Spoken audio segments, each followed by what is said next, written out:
এখন পরবর্তীতে দয়ার কথা বলার জন্য কুচবিহার থেকে শ্রদ্ধেয়া জ্যোতি রায় মাকে আবাহন জানাচ্ছি। জয় গুরু মা। প্রণাম। আজকে এই সৎসঙ্গে আমার একটি মা বলেছেন যে আমাকে একটু দয়ার কথা ঠাকুরের কাছে বলার জন্য। আমি কিন্তু এত কিছু জানি না মা, ঠাকুরকে দাদা এত কিছু জানি না, শুধু ঠাকুরকে ধরেছি গুরু রূপে। ঠাকুর আমাদের মানুষের অজ্ঞানতা দূর করে জ্ঞানের আলো জ্বালিয়ে দেয়। তো এতটুকু বিশ্বাস আমাদের যে ঠাকুরের দীক্ষা নিলে কি হয় কি না হয় এত কিছুও জানি না, শুধু তার চরণে আমরা আমাদের দেহ মন অর্পিত করে দিয়েছি, সেজন্য আমাদের জ্ঞানের দিশে দেখাতে পারে এবং আলোর দিকে আমাদের এগিয়ে দিতে পারে। সেই এভাবেই চলছি আমরা। তো ঠাকুরের দয়ার কথা কি আর বলবো, তার তো অপার দয়া, তার দয়ার কথা বলে শেষ করা যায় না। তিনি আমাদের সবসময় দয়া করেন, কিন্তু আমরা সেটা বুঝতে পারি না। এই অনুভূতি আমাদের এত সুন্দর করে দিয়ে যান, আমরা সেগুলো ঠাকুরকে যদি আমরা নিজেই যতটা ভালোবাসি, যেমন পরিবারের লোককে, সেরকম ভাবেই যদি আমরা ঠাকুরকে ভালোবাসি অন্তরাত্মা দিয়ে, তাহলে আমরা বুঝতে পারি ঠাকুর আমাদের জন্য কতটা করেন। তো বিশেষ আমাদের পরিবারের কথাই বলছি আজকে আমি, ঠাকুরের দয়ার কথা। আমার প্রতিদেবতার ধরতে গেলে ব্লাড ক্যান্সারই হয়েছিল। সে তাও আজকে এত বছর হয়ে গেল, 15 বছর অব্দি সে ওষুধের মাধ্যমে যে আমাদের এই পরিবারে এত সুন্দরভাবে আছে, সেই তো ঠাকুরের দয়া। তিনি আচার্যদেবের কাছে যখন প্রথম ডিটেকটিভে ধরা পড়লো, তখন আচার্যদেবের কাছে তিনি নিবেদন জানালো যখন কি করব। অনেক জায়গায় ব্যাঙ্গালোর বোম্বে টুম্বে সবকিছুতেই ট্রিটমেন্ট করেছিল, কিন্তু লাস্ট ট্রিটমেন্টটা ব্যাঙ্গালোর থেকেই হয়েছিল। সেখানে উনি ট্রিটমেন্ট শুরু করার পরে বাড়িতে এসলেন, আচার্যদেবের কাছে গেলেন, নিবেদন করলেন। দাদা বললেন যে তুমি যেখানে ট্রিটমেন্ট চালাচ্ছ সেই ট্রিটমেন্টে চালিয়ে যাও। দাদার নির্দেশ অনুসারে সেইভাবেই আমরা ট্রিটমেন্ট চালাচ্ছি এখনো পর্যন্ত। তিনি এখনো সুস্থ একদম সম্পূর্ণ হিসেবে মানুষ আমাদের আছেন। ভালো ঠাকুর এত দয়া করেছে তাকে, তার দয়ার কথা বলে শেষ করতে পারবো না। তিনি আমাদের পরিবারে শুধু এতটুকুই না, আরো অনেক কিছু দয়া, যে তিনি তার সঠিক নিয়ম উদ্দেশ্য অনুসারে আমরা যদি তার চলন পুজোগুলো আমরা ঠিক ঠিক নিয়মে চলিত করি, কিন্তু সেটা অতটা হতে পারি না। যতটুকুই পারি ঠাকুরের দয়া আর আমাদের সেই দয়াগুলোই আমাদের পরিবারে ঠাকুর অনুভূতির দ্বারা দিয়ে যান, আমরা সেগুলা বুঝতে পারি, কেউ বুঝতে পারি না। এরকম দয়া প্রতিনিয়ত ঠাকুর করতে থাকেন আমাদের পরিবারে। আমার ছোট মেয়ে, সেও বোলপুরে শান্তিনিকেতনে পড়তেছে। এই কিছুদিন আগের ঘটনা, 4-5 দিন আগের ঘটনা, রাতে মেয়ে 2:30টার সময় ফোন করলো যে মা পাপা আমার শরীরটা খুব খারাপ। এখন এত রাতে ওখানে একাই থাকে একটা রুমে, কি করি হে দয়াল, তুমি ছাড়া তো আর কেউ নেই, তোমাকে তো সাথে রেখেই এসেছি মেয়ের কাছে। এইভাবে নাম করতে বসছি। এখন রাত 2:30টার সময় দুইজনেই যে কি করব কি করি।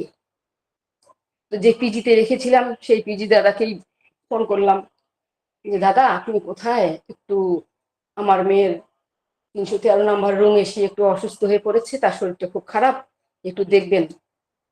এত রাতে 2:30টার সময় বলে হ্যাঁ ঠিক আছে দেখবো, দেখছি। উনি গেলেন সেই রুমে, গিয়ে দেখলেন ও একটু অসুস্থ। এত রাতে কোথায়, না টোটো না অটো কিছু পাচ্ছে না, বলে দেখি কিছু পাই নাকি। তো অটো টোটো কিছু পাইলো না। সে কি করলো, নিজের স্কুটি বের করে আমার মেয়েকে করে পিছনে বসিয়ে কোনো রকমে হসপিটালে নিয়ে গেল, পিজিতে পিএমে। ওখানে গিয়ে ভর্তি করে দিয়ে আসলো।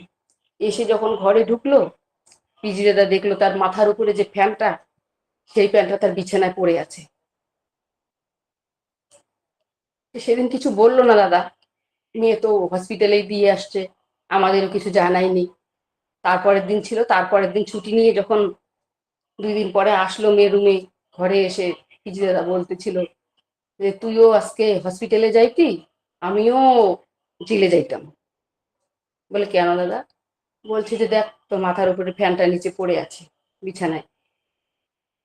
তারপরে মেয়ে আমার ঘরে এসে স্নান টান করে আমাকে ফোন করে বলতেছে আমাদের যে আজকে কি হয়েছে মা জানো? কি হয়েছে? আমি যখন হসপিটালে গেছিলাম রাত্রে, আমার মাথার উপরে ফ্যানটা না বিছানায় পড়ে গেছিল। তখন বুঝতে পারলাম যে ঠাকুরের কতটা দয়া। তখন হয়তো যত সময় অসুস্থ হয়েছিল সে সময় হয়তো ঠাকুরের কাছে প্রার্থনা করে, ঠাকুর এটা কি হয়ে গেল, এত রাতে এখন মেয়েটা একা এখন কোথায় যাবে কি করে? সেটাও তো ঠাকুরের দয়া। তিনি পিজি দাদাকে ছিলেন সেখানে, কোনো অটো টোটো না পেয়ে তিনি স্কুটিতে করে তিনি নিজে গিয়ে পৌঁছে দিয়ে আসলেন, পিএমএ ভর্তি করে দিয়ে আসলেন। এই তার দয়া ছাড়া কি বলবো বলেন? এত সুন্দর দয়া তার। হয়তো ক্ষণিকের জন্য খারাপ লাগলো যে মেয়েটা অসুস্থ হয়ে গেল, কিন্তু তার কত দয়া, তার মৃত্যুর হাত থেকে সে তাকে বাঁচিয়ে দিল। এইসব দয়াগুলো আমরা ঠাকুরের কাছে প্রতিনিয়ত পাই, আর এই জিনিসগুলো আমরা বুঝতে পারি না যে তিনি কি আর কিভাবে আমাদের রক্ষা করেন।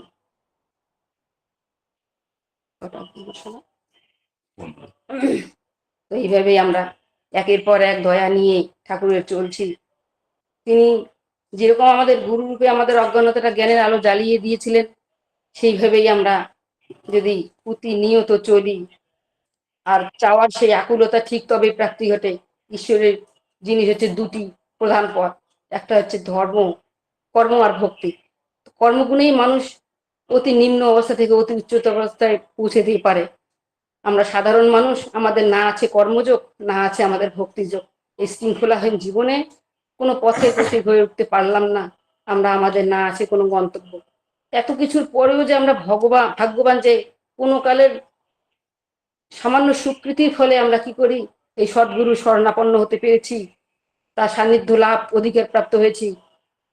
তার জন্যই আমরা দুর্বল হলেও আমরা আজকে শক্তিশালী। যতই আমাদের মাথায় ঝড় ঝঞ্ঝা বিপদ আপদ আসুক, তিনি যদি মাথায় থাকেন আমাদের পরম দয়াল, তাহলে আমাদের আর কোনো ভাবনা চিন্তা নেই।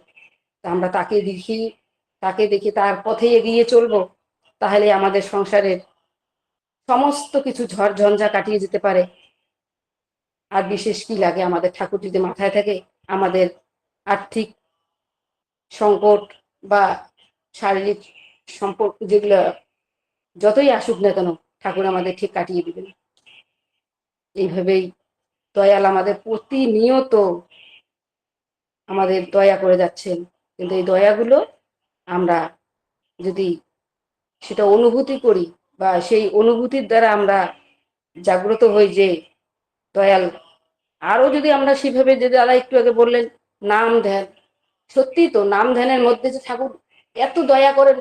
আমরা যদি সকলেই একত্রিত মিলে, পরিবারের সবাই মিলে ছোট সন্তানদের নিয়ে আমাদের এই নাম ধ্যান বা ইষ্ট রীতি সবকিছু সঠিক সময়ে আমরা করি, একটু হলেও আমাদের এত মঙ্গল বা এত দয়া করবেন ঠাকুর, সেটা আমরা বুঝতেই পারবো না যে আমরা কোথায় এগিয়ে চলছি আর কার দিশায় চলছি। আমরা এই জিনিসগুলো আমাদের খুব সুন্দর করে ঠাকুর বুঝিয়ে দিয়ে গেছেন, আমরা সেটা বুঝতেই পারি না।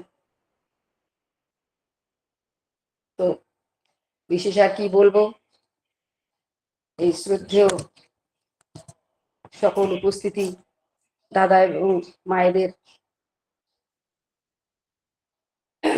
ভালোবাসা জানিয়ে ঠাকুরের চরণে আমি আমার ইষ্ট প্রসঙ্গ শেষ করলাম।